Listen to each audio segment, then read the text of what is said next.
She came on a morning when the snow fell sideways, and I almost turned her away before she reached the gate. I was standing at the high window of my study when the hold's outer bell rang, a single clang, which meant a solitary arrival, no horse, no pack escort. I looked down and saw a woman in a brown traveling cloak with a battered satchel over one shoulder and snow already thick in her hair, and something about the way she stood, head tilted back, reading the hold's carved lintel without hurry, the way a woman reads a market sign, told me she had not come to ask anything of me. My steward, Brent, brought me her request within the quarter hour, a healer. She had heard, he said, that there were sick wolves in the underholds, 6 of them, abandoned when the court healers had declared the lower passages unfit for working in and retreated to the warm upper levels 3 weeks ago. She was asking permission to go down and tend them. She was not asking for a room in the main hold. She had a bedroll, she said. She would sleep in the sick den if she had to. I told Brent to refuse her and send her on to the village, where there was a hostel and a fire. He came back 20 minutes later. She thanked him for the offer, he said, and asked if she might at least leave a packet of dried willow bark and lung moss at the gate for whoever was tending the wolves. She did not want anything for it. I stood at the window a moment longer than I needed to. "Tell her she can go down," I said. "Tell her she goes alone. Tell her the underholds are not heated and I will not be sending anyone to check on her." Brent paused, and her name, my lord, for the record. I had not thought to ask. Get it when you give her the key. Her name was Sorry. I learned that from the record Brent filed, not from asking her myself. I did not go down to the underholds that day or the next. I had no intention of going at all. Let me tell you what Havenmore was in those years, so you understand what I mean when I say the lower hold had been forgotten. My mate Myra died in the 3rd year of our pairing, a fever that moved faster than any healer in the north could track. She was 26. Len was 3. I was a king who had believed, with the certainty of a man who has never lost anything, that the bond would protect us both, that I would feel any danger to her before it arrived, that the mate mark on my wrist meant something more than warmth, that it meant permanence. It did not. The mark faded in the space of a night. By morning it was pale as old ash. By the following morning, Myra was gone. I will not describe the years that followed in detail. I have told that story to no one, and I will not tell it now. What I will say is this: I became a king who ruled well and felt nothing. I kept the hold running. I kept the pack fed and the borders clear and the trade routes open. I sat in the great hall at the long table, and I listened to disputes, and I gave fair judgment, and I ate the food that was placed before me, and I did not taste any of it. And Len, my small, solemn Len, who had her mother's coloring and her mother's way of tilting her head when she was thinking, Len stopped speaking. Not at once. Gradually, over the 6 months after Myra's death, her words grew fewer and then sparse and then absent. The healers said grief. The pack elders said it was a child's way of holding what she could not yet release. I brought 3 different healers from the southern holds and 2 from across the Verath border, and they all said the same things in different arrangements, and none of them could make her speak. She was not unhappy, or so I told myself. She ate, she slept. She followed me through the hold like a small shadow. She drew things in the margins of old account books, wolves, mostly, and birds, and once, a woman with long hair who I did not recognize. When I asked her who the woman was, she looked at me without expression and went back to her drawing. 3 years, no words. I had stopped hoping, in the quiet way that a man stops hoping for something when hoping has cost him more than not hoping. Not bitterly, not with fury, just with the careful, efficient movement of setting a thing down and walking away from it. I had also, during those 3 years, sent away every woman my counsel brought to my attention. Not unkindly. There was no scorn in it, no ceremony of rejection. I simply said no, firmly and without explanation, to every suggestion of a new pairing, every careful mention of a widow in the Eastern Territories who was said to be steady and good, every tentative question about the annual moon gathering where bonds sometimes formed between unmated kings and unmated women. I said no to all of it. I was not interested in what the bond had to offer a second time. My wolf had been quiet for 3 years. I had decided in the efficient way I decided most things that this was acceptable. The underholds were the lower tunnels of Havenmore, a series of passages and chambered rooms carved from the rock beneath the hold's foundations, used in the old days for sheltering sick pack members through the Verath winter when the main levels were too cold for anyone not already healthy. My father had used them regularly. his father before him. They were not beautiful, low stone ceilings, candle niches cut into the walls, a smell of old straw and lamp oil. But they were serviceable, and they were warm in the way that deep stone is warm, holding the heat of the earth when the wind above turned killing. After Myra died, I had let them fall into disuse. There was no deliberate decision to do so. The court healers moved up to the main level, where it was more comfortable, and no one questioned it, and the underholds simply went still. When the pack's 6 working wolves came down sick that autumn, a lung ailment, slow and wet, that one of the border scouts had brought back from the eastern forests, the court healers went down, assessed the passages, and told me the ventilation was insufficient and the risk of illness spreading upward was too high to work there safely. I did not argue with them. I sent word to the village for a healer, and the village sent back word that their healer had gone south for a family matter and would not return for another fortnight. The wolves were not dying. They were simply very sick and very miserable, and the court healers were sending a boy down once a day to replenish water and lay fresh straw, and that was the sum of it. Then she arrived on her sideways snow morning and asked to go down. I went to the underholds on the 3rd day.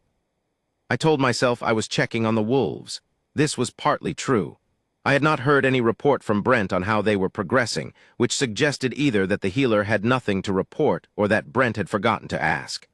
Either way, it was a reasonable thing for the Alpha King to go and assess. I took the back passage, the one that ran from the old records room directly to the sick den level, which only the family and the steward knew, and I came to the iron door at the bottom and I stopped. She was singing. It was not a healer's chant, the kind with fixed words and a fixed rhythm that the trained ones use.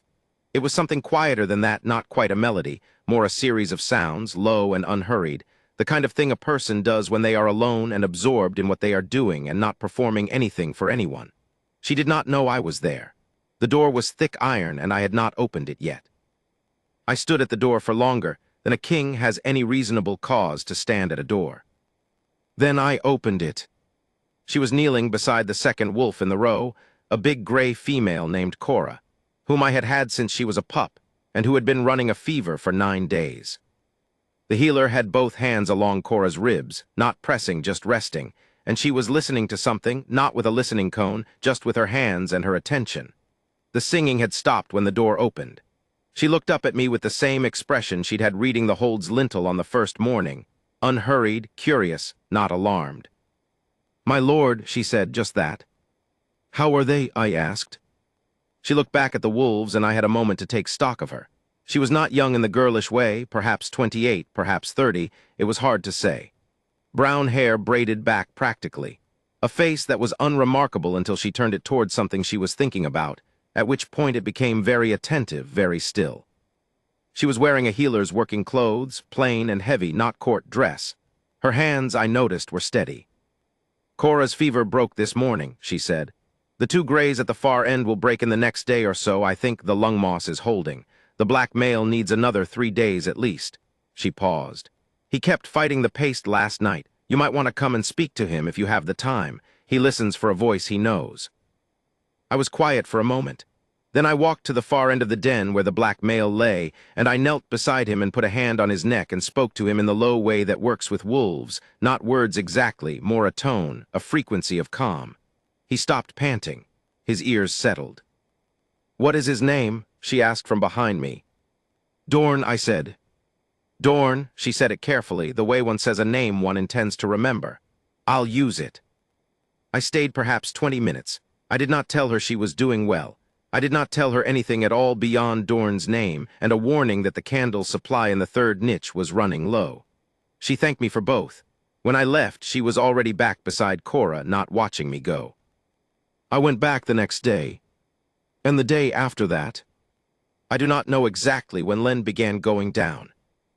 I found out the way I found out most things during those years, from Brent, who discovered it by accident when he was going down to replenish the candles, and found my daughter sitting at the edge of the sick den doorway, not inside, just at the threshold, watching the healer work. He came to me immediately, clearly uncertain whether this was a thing to be concerned about or not. I was not concerned. I was something else entirely, something I could not name cleanly, a kind of arrested attention, a held breath. "How long has she been going?" I asked. "I couldn't say, my lord, at least a few days, possibly since the second day." Len had been going to the underholds alone, every day, and I had not known. I should have sent word to the healer, a polite note explaining that my daughter was shy and the passages were not safe for a child unaccompanied. I should have posted a guard at the back passage door. I did neither of those things. Instead, I went down earlier the next morning and I stood in the shadow of the passage above the sick den door, where the torchlight didn't reach, and I watched. Sari arrived before dawn, which she apparently always did. She lit the candles in order, checked each wolf in the same sequence, and then she went to the small brazier she had set up against the far wall and began preparing the morning's medicines, a slow process, careful, each thing in its own time. She did not sing again, not that morning. She hummed occasionally without seeming to notice she was doing it. Len appeared at the top of the passage, stairs 20 minutes later. She did not come down all the way. She stopped on the fourth step. I could see her small silhouette in the low torchlight, and she sat down with her chin on her knees and she watched. Sari did not look up. She continued working. She did not call out to Len or wave at her or do any of the things that adults do when they notice a child and want the child to feel noticed. The performance of warmth that children who have been through grief can smell coming from a great distance. She simply did not address the fact of Len at all. After a while, Len moved down 2 more steps. Sari was wringing out a cloth for Dorn's neck. Her attention was entirely on what she was doing. Len moved down the last steps and stood at the sick den doorway. Still Sari did not look up. My daughter walked slowly, by degrees, stopping and starting across the den floor and sat down on the straw beside Cora, who was well enough now to lift her head and rested in Len's lap. Len put one hand on the wolf's ear. The other hand she kept in her own lap, very carefully, like something she was protecting. They stayed that way for perhaps an hour, my daughter, the healer, the wolves, the candles. No one said anything. No one asked anything of anyone. I stayed in the shadow of the passage above, and I did not move. My wolf, which had been quiet for 3 years, which I had decided efficiently to stop listening for, did something I had no word for. It was not the surge I remembered from the early days with Myra. It was quieter than that. Like a fire that had been very low for a very long time, and something had moved the ash. I went back up before either of them noticed me. Cora and the 2 gray wolves were fully recovered by the end of the week. Dorn and the remaining 2 needed another fortnight. Sari stayed. She did not ask to be moved to a room in the main hold. She had arranged the far corner of the sick den with her bedroll and her satchel, and she slept there, and she was up before anyone else in the hold. She ate what the kitchen sent down, simple things, soup and bread, and she did not complain about any of it, or about the cold, or about the ventilation that the court healers had declared insufficient. She had propped a stone in one of the ventilation shafts in a way that increased the draw, and the air was better for it. I kept going down every day. I told myself I was monitoring the wolves' recovery. This was still partly true. Dorn was slow to mend, and I was genuinely concerned about him. But it was also true that the candle supply in the 3rd niche was always replenished before I needed to say anything about it, and Dorn was in demonstrably capable hands, and I had no practical reason to be there that I could not have satisfied in 5 minutes. I stayed for an hour usually, sometimes longer. We talked very little. She answered my questions about the wolves precisely and without embellishment. I answered her questions about the hold's older ventilation system. She had become curious about it, had found the old shaft drawings in a crate against the wall, and was trying to understand the original design. I explained it to her, which required showing her 3 of the ventilation channels in person, which required 2 mornings of standing in the cold lower passages with a torch between us while she asked careful questions. She was not trying to impress me. That was the thing I kept returning to, in the way you return to a stone in your boot, not painful, just constantly there. She was not performing anything for me at all. She was interested in the ventilation shafts because she was interested in the ventilation shafts. She was kind to the wolves because she was kind to the wolves. She treated Len the same way she treated everything else, with unhurried attention, without agenda, without the careful, effortful warmth that most people produced when they knew the king was watching. Len was coming to the den every morning now. She had moved from the doorway to the straw to a small three-legged stool that Brent had apparently sent down without being asked, which he placed beside the brazier. She sat on the stool and she watched, and occasionally she handed Sari things, a cloth, a bowl, when Sari's hands were full. Sari accepted these without ceremony. She did not praise Len for helping. She did not treat helping as a remarkable thing. She simply said, "Thank you." In the same tone she said everything else and moved on to the next task. My daughter, who had not spoken a word in 3 years, began making sounds. Not words, not yet. Small sounds and exhale that was almost a hum, a soft noise in the back of her throat when Cora bumped her head affectionately against Len's side. Small, private things, not directed at anyone, just present. The first time I heard one, I was in the shadow of the upper passage. My throat did something I was not prepared for. I stood very still and I breathed slowly, the way you breathe when you do not want to disturb the particular quality of a moment. I thought, for the first time in 3 years, about the mate mark. It had not vanished entirely after Myra died. It had faded to near white, and I had long since stopped looking at it.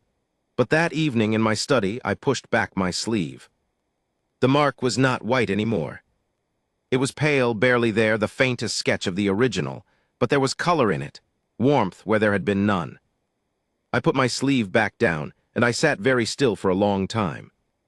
On the 14th morning, it snowed. This was not unusual. Havonmore in the deep season is nothing but snow, and I had long since stopped noting the particular character of each snowfall. But this one was different in the way that some small things are different, not in any way you could name from the outside, but in the fact of your own attention going to it. The flakes very large and very slow, falling straight because the wind had stopped, and the light flat and white and extraordinarily still.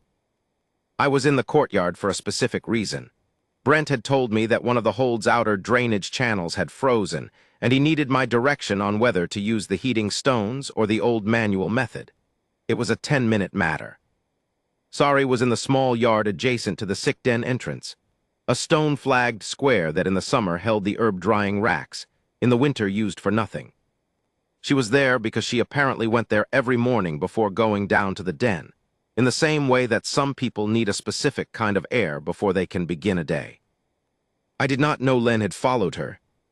I came around the corner of the courtyard wall, intending only to check the drainage channel, which ran along the far edge, and I stopped. Len was standing in the snow about 3 paces behind Sari, who was at the yard center with her face tilted up, watching the large, slow flakes come down. Len had her own face tilted up. She was doing what Sari was doing, not imitating exactly, more the way a small creature does the thing a calm large creature does, because calm is itself a kind of instruction. Sari lowered her face. She looked at the snow on the ground. She took a slow breath. Len took a slow breath. Neither of them looked at the other. And then my daughter took 3 steps across the snow-flagged yard and put her hand into Sari's. Not asked, not led, not guided by anyone toward anyone. She simply closed the distance, the 3 steps, and put her small hand in the healer's hand, and Sari's fingers closed around it with the same unhurried, unemphatic care she applied to everything, as if this were entirely ordinary and required no note. I felt at the instant the hands met. I have tried, since that morning, to find adequate words for what happened to the mate mark in that moment, and I have not been able to. The closest I can come is this, something that had been waiting for a very long time, not impatiently, just with the persistence of a thing that knows its nature, stopped waiting. The mark did not burn, not in the way the old stories say. It simply knew. A warmth that moved from wrist to chest to the place behind the ribs where grief had been sitting for 3 years. And that grief did not leave.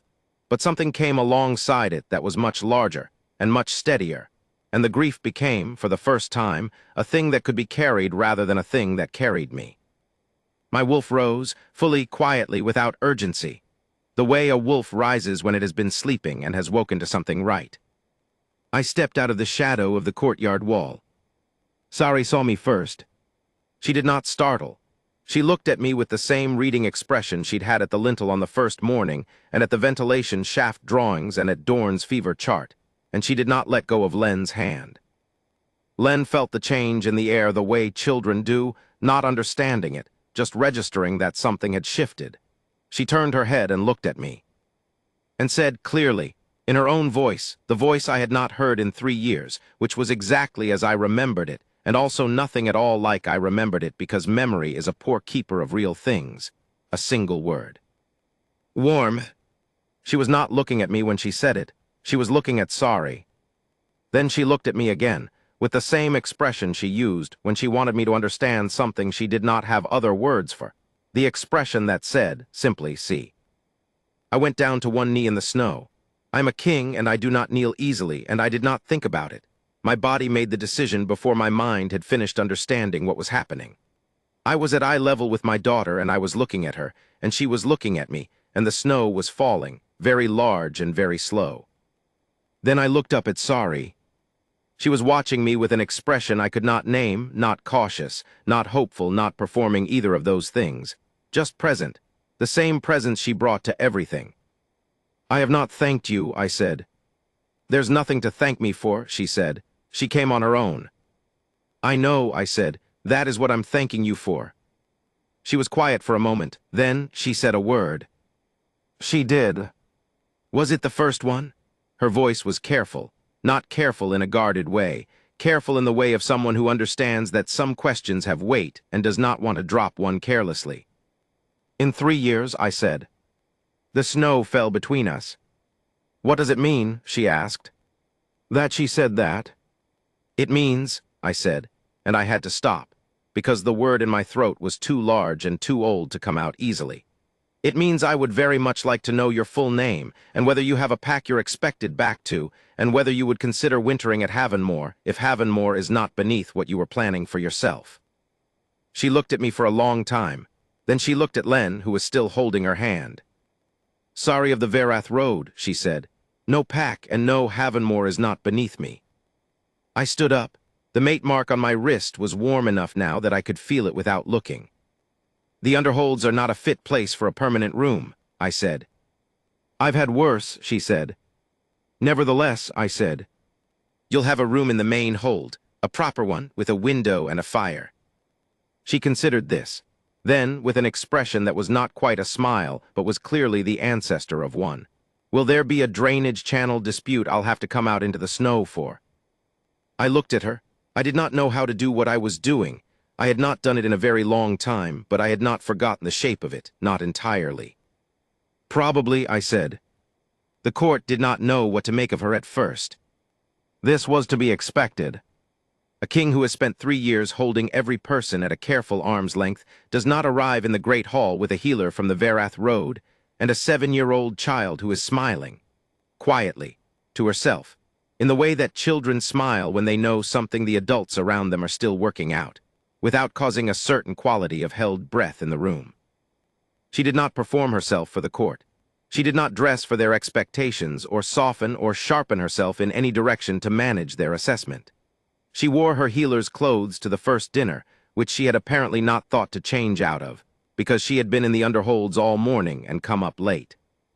She sat at the table and she listened, and she asked questions, not flattering questions, real ones, about the hold's trade routes, about the composition of the pack's border patrols, about the ventilation history of the main hold's upper levels, which apparently shared a design flaw with the lower passages. The pack elders were not sure what to do with this. Len sat beside her at every meal and ate, quietly and steadily the way she had always eaten, but now, occasionally, she said small things, not full sentences yet. Single words, a phrase here or there, directed mostly at Sorry, sometimes at me, once at old Gareth, the pack elder, who had been so startled that he spilled his soup. Gareth was not a man who spilled soup. The mate mark was fully alight by the first week. Not blazing, it had never been the blazing kind, not even the first time. It was the warm, constant, patient kind, the kind that does not make demands, that simply informs you of a truth and waits for you to act on it. I did not hide it. I also did not announce it. It was on my wrist, and anyone who looked would see it, and if they understood what a renewed mate mark meant on a king who had been without one for 3 years, they could draw their own conclusions. The pack elders came to me on the 9th day, all 4 of them, which meant it was a formal visit. I received them in the small council room and gave them chairs and listened. Varl, the oldest, spoke first. He said carefully that the pack respected the king's choices and always had. He said that the healer's reports were very favorable regarding the wolves' recovery and regarding certain improvements to the underhold's ventilation that had been proposed. He said that the young Alpha, meaning Len, had been seen in the Great Hall that morning asking Sari to show her something in an account book, which was, Varl said carefully, the most sustained and purposeful conversation the young Alpha had engaged in since her mother's passing. Then Varl stopped talking and looked at me. "What is it you want to ask me, Varl?" I said. He looked at the other three, then back at me. "Is she your mate, my lord?" "Yes," I said. Another silence. Then Varl said, "She's not from any of the northern holds." "No," I said. "She's a road healer, no pack. No lineage that anyone knows." "That is correct," I said. Varl was quiet for a moment. He was a very old man and a very careful one, and I had known him since I was 12 years old, and I knew the specific quality of his silences. This one was not hostile. It was the silence of a man working out how to say something he already knew was true. "The wolves," he said at last, "were at death's door. They're running again. And the young Alpha spoke 7 words in the hall this morning. We counted." A pause. "The mark on your wrist has color in it that hasn't been there in 3 years." "I'm aware," I said. He looked at me steadily. "Havenmore needs its Luna," he said. "Havenmore is going to have one," I said. He nodded once. It was not the nod of a man who was satisfied. It was the nod of a man who had needed to hear a thing said plainly, and had heard it and was satisfied. They filed out. At the door, Varl paused. "She asked Brent this morning about the old snow drainage system on the east side of the hold," he said. "He told me she'd already identified 3 places where it could be improved." A pause. "My lord, don't let her get away." "I don't intend to," I said. I told her plainly. Not with ceremony. I am not a man who does things with ceremony when they can be done with honesty, and she was not a woman who would have been served by performance. I found her in the underholds. She was still going down every morning, though Dorn and the last 2 wolves had been cleared and were back in the main kennels. She was doing something to the ventilation system with a piece of bent copper tubing, and a tool I did not recognize, lying on her back on the stone floor with her head inside a shaft opening, and speaking quietly about airflow in a tone that suggested she did not particularly care whether anyone was listening. I stood in the doorway. "The wolves are in the main kennels," I said. "I know," she said from inside the shaft. "You don't need to keep coming down here." "The east shaft has a problem," she said. "It affects the upper levels. I want to fix it while I can see where it starts." I looked at her feet, which were the visible part of her. She was wearing her working boots and her working clothes, and her tool was making a small, careful sound against stone, and she was entirely absorbed in what she was doing. "Sorry," I said. She came out of the shaft. She sat up. There was stone dust in her hair. She looked at me. "The hold needs a healer," I said. "Properly, a hold healer with a full room and supplies and the authority to send for whatever she needs. The south wing has a room that was built for that purpose and has not been used in 8 years. She was watching me. "My daughter," I said, "has spoken 31 words in 9 days. I have counted them because I am that kind of man, apparently." Something shifted in her face. Not a smile, not yet, but the thing that lives just before one. "And the mate mark," I said, "has been lit since the morning she took your hand in the snow. I think you may have noticed." "I may have," she said. "I am asking you," I said, "not telling you, asking you to stay, as the hold's healer, as Len's whatever you become to her, as my mate if that is something you are willing to consider, in whatever order makes sense to you." She was quiet for a long time. Not the silence of uncertainty, the silence of a person who is deciding whether to say a true thing. "I don't have a pack," she said. "You would have one," I said. "I'm not from the north." "Neither was my mother," I said. She looked down at the bent copper tube in her hands, then she looked at the shaft, then she looked at me. "The east shaft is going to take another 3 days to fix properly," she said. "Take all the time you need," I said. "After that," she said carefully, "I would be willing to look at the south wing room." "And after that," I said. She met my eyes. Her own were very steady, and there was something in them I had not expected, not the careful hope of a woman being offered a position, but something more particular, more specific, the look of someone who has also been watching carefully from their own angle for quite some time. After that, she said, I suppose we'll see what she calls me. Len called her Warm. Not as a name exactly and not always, but that was the word she returned to, the word she had said first in the snow-quiet yard, and it became, over the weeks that followed, a kind of private designation that all three of us understood and none of us stated aloud. When Len wanted Sari, she did not call out. She went and found her, the way she had always moved through the hold, quietly, with purpose, her small hand finding its way into the larger one. She began speaking in full sentences before the first month was out. Not to everyone, not at first. To Sari, and to me, and to Cora, who slept in the den now on a proper dog bed, because Sari had pointed out that old working wolves with recovered lung ailments should not be sleeping on cold stone. To old Gareth at the pack table, who now held his soup bowl with both hands when Len was nearby. To Varl, who on the morning she told him, with great seriousness, across the council table, while I was trying not to smile, that the east drainage channel was better now, but the west one had a fault too, had sat back in his chair and looked at the ceiling and said, "Where did this child come from?" in a tone of voice that was not a question. The bonding was not a ceremony. We did not need one. The mate mark on my wrist was already complete, warm and permanent, the color it had been with Myra, but different in texture, different in what I understood it to mean now that I had known both its presence and its absence. We made our own ceremony of it. A morning in late winter, the three of us in the small yard where it had started, the same stone-flagged square, the herb-drying racks still bare, the snow thinner now and the light beginning to change its quality toward something that was not quite spring but was no longer purely winter. Sari stood beside me and I said what needed to be said, simply and without ornamentation, and she said what she needed to say, and the mark responded the way it was always going to respond, with steadiness, with warmth, with the absolute conviction of a thing that was simply true and had been waiting to be acknowledged. Len stood in front of us and looked at the ceremony with the expression of someone watching a particularly interesting piece of ventilation engineering. Then she looked up at Sari and said with great deliberateness, "You're mine now." Sari looked down at her. "I am," she said. "And his," indicating me without looking at me, which was a characteristic Len maneuver that I had missed for 3 years and would, I suspected, never stop being grateful for. "And his," Sari agreed. "Good," Len said, in the tone of someone who has resolved a matter that has been pending for too long. She took Sari's hand. She also, as a secondary measure, took mine. She walked us both toward the hold's inner door, apparently ready to be done with the outdoors portion and move on to whatever the morning held next. The pack was gathered in the great hall. They had known, the way packs know things, not from announcement but from the steady accumulation of evidence. The mate mark visible on my wrist for weeks, the wolves who had begun treating Sari's footsteps as a recognizable and trusted sound, Varl's deliberate and frequent mentions in council of what the hold healer recommended, in a tone that made it clear he was doing something with the language.